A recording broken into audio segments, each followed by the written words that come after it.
some real crap on 1015. So right now I'm driving down Railway Avenue, I think. I can never tell what these sand roads are. This is so dry down here. Most of the year this was flooded, and it was pretty much impassable unless you had real big tyres and lots of lift, a snorkel, and we're driving with friends. For instance, this hole here sometimes fills up with water so much in the woods that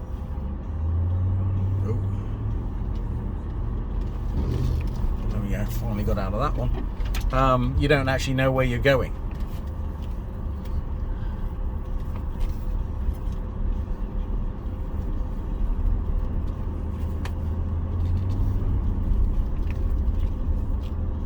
So we came down here to see some of the fire damage, to assess the trail for passability, and for the most part it looks pretty clear.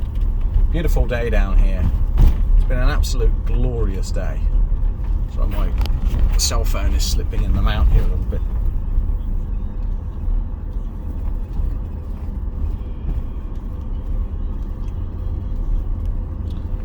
Lots of little side roads. We're not going to go too far down here. We're just going to go to literally the railway, the old railway line. This was another area that when it floods, if you go down in this hole here, you're in real trouble. That would be hellishly deep. But when it floods through these woods, sometimes you don't actually know where the road is because it's so bad.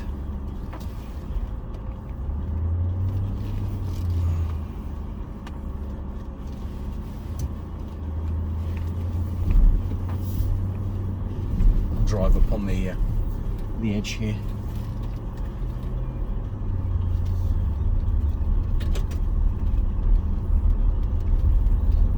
$13,500 acres to 15,000 acres were destroyed by fire, but the area's quickly grown back, as you can tell.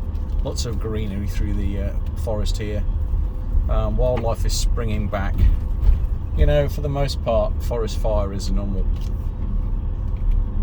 process of the pine barrens. It's just when there are animals and houses and other things that might get affected, you know, get damaged or burnt or killed. Depends a lot on the season and what's nesting and what isn't nesting and what can fly away or what can run away. Depends on how much damage is done to the species of the affected. But as you can tell, I mean, this area is recovering quickly. Life here. Oh dear, that was soft. Oh, first time I've seen my centre diff lock up there. I do have to get new tyres on the back. They're pretty much bald. And Sandy has a rust hole.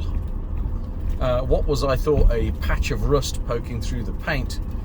I poked the key into the house key and it holed. So I actually have rust holes in Sandy, which is not a good thing. Oh, there's a little bypass here. I could probably go through that, but I want to stick some rust treatment in the hole, so I don't want to get the thing wet when I get home. I could have gone through that hole easily, but I just don't want the CRC marine rust inhibitor to be sprayed onto wet metal or wet rust. And then what I'm going to do is I'm going to bung a load of that Bondo in there. You know, Sandy's 12 years old. She's got a lot of miles on her. She's tired. But I think I'm not going to have it welded up. I'm going to just simply do the fucking Bondo trick and bung some Bondo in there and hopefully try and stop the source of the rust, which is the big thing for me. In terms of off-road ability, I got to tell you, out of all the vehicles I've driven, for being able to do everything, you simply can't beat the Land Rover. Yeah, it's not like an expedition vehicle. It's not a heavily modified rock crawling machine. You know, it's made for your typical four-wheeling, which can do fine, and it's amazing how well it does do that.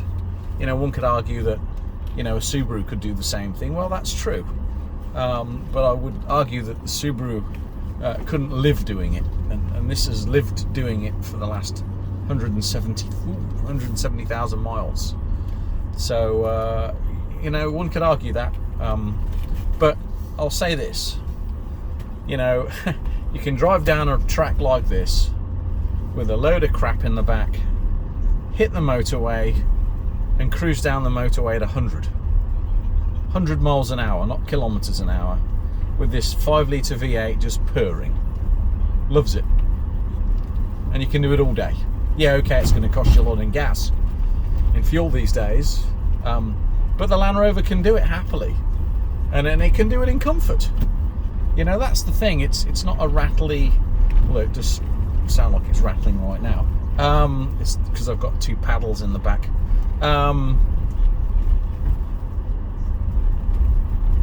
It can do it so well, and it can do it very comfortably. You know, it doesn't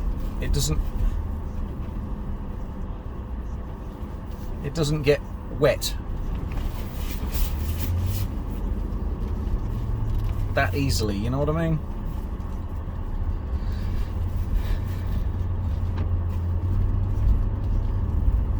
So, am I on the right road here? I lost my train of thought. I just said wet. What am I talking about? I don't know. I'll have to check the map. I may have gone down one of the wrong roads here, but there we go. But anyway, like I was saying, what am I talking about getting wet? I'm losing my train of thought. So anyway, the Land Rover can do all these things well.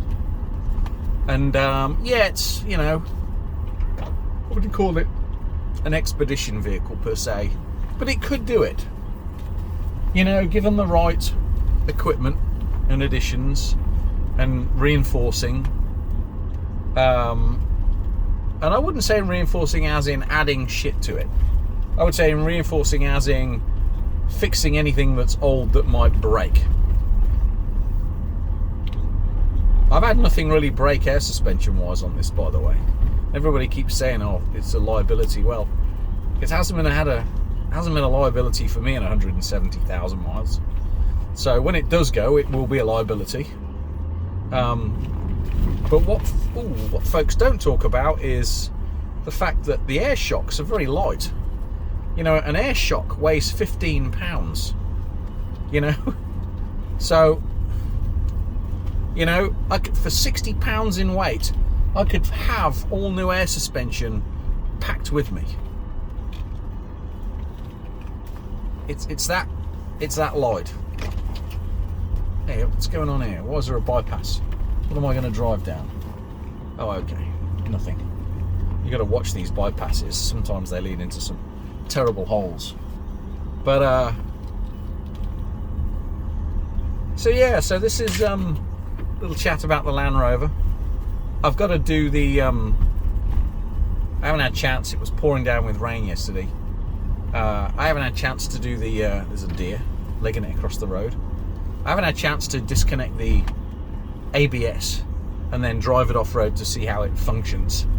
But here's what I'm anticipating. I think it's going to be perfectly fine, because I've already got a dead handbrake which I cut off with bolt cutters and disconnected, and that talks to everything, including the four-wheel drive system. And you know, for the holding process, if you're in rock crawl mode, will actually apply the handbrakes to stop you rolling back and stuff like that. So it is an intrinsic part of the off-road software. So I actually, you know, and knowing all that already, yeah, the ABS is going to control wheel speed and stuff, but it's still got all the other wheels to choose from if you lose one. You know what I mean? I think. And then it's also got the other sensors: steering angle sensor, suspension height sensor, you know, pivot and tilt incline sensor, and so forth. So it kind of is taken a lot of readings, not just the ABS. That's why I'm hopeful that it will work off-road with it disconnected. I could be wrong.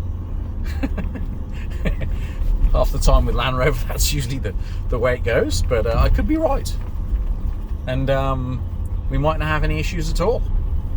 So so tomorrow, I've got so many new scratches on this car, so tomorrow I'll be if I've got time, taking the ABS off and giving it a blast down this road, seeing how it fares with the sand and some of the inclines, and some climbing up some of these little sand roads. Some of them I'm not going to go off-road. I don't want to damage the environment, so I'll stick to the roads that have got some already decent sized holes in them for which to try and crawl through or up or out. So it looks like folks have been having trouble with this one. Somebody just wheel spun up of this, look. Can't know whether you can tell. So so yeah, so I'll be interested to see whether or not the diffs lock up, and whether or not it gives me proper off-road control with the ABS disconnected. I hope you don't mind me waffling for 12 minutes now, so I do apologise. But I'm coming to the end of the road here, and the sun's starting to go down. It's almost 6 o'clock, so I think the sunset is 7:15 perhaps, somewhere in there. So the goal is to go and get the doggy and walk the doggy, and then go home, get some dinner, and go to bed. Oh, here we go. We're coming into you see some of the fire around here. Coming into the railway side of Railroad Avenue. Should be coming across the rail line soon.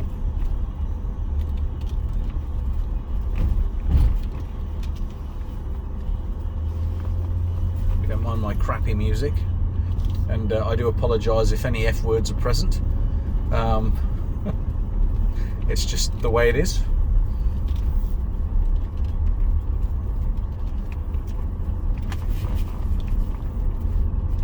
Absolutely beautiful afternoon. The humidity is starting to go away because it was wicked humid yesterday, like nasty, absolutely like 99% humidity. It was wicked. It was humid rain. No, it wasn't raining, but it was humid. It did rain later on, but whoa, nasty. So it cooled down a bit today. It's 83 degrees right now, but humidity's significantly dropped. Okay, come on. Ah, here we go. Is the railroad. Railway line ahead. There we are. This is getting a little bit worse as it gets dug out. Ooh.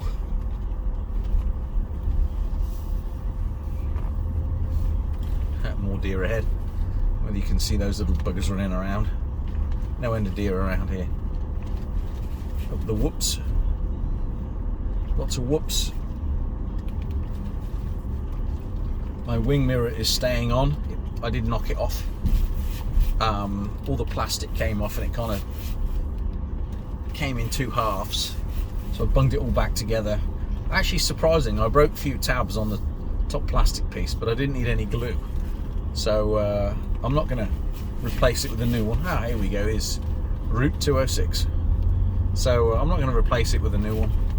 I'm just going to, if it does break to a point where I can't fix it anymore, then I'm just going to go and get a scrapyard one.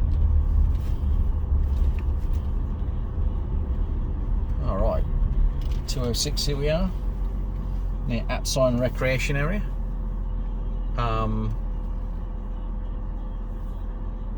We'll go by the lake in a second, and then we'll head home.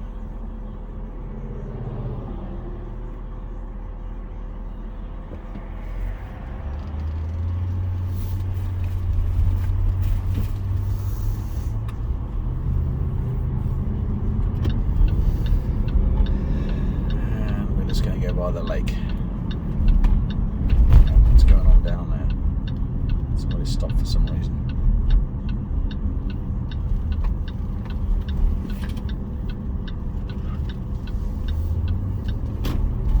Point the nose of the vehicle over.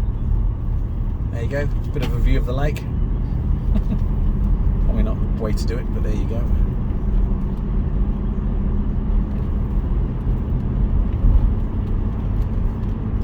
And over and out for now.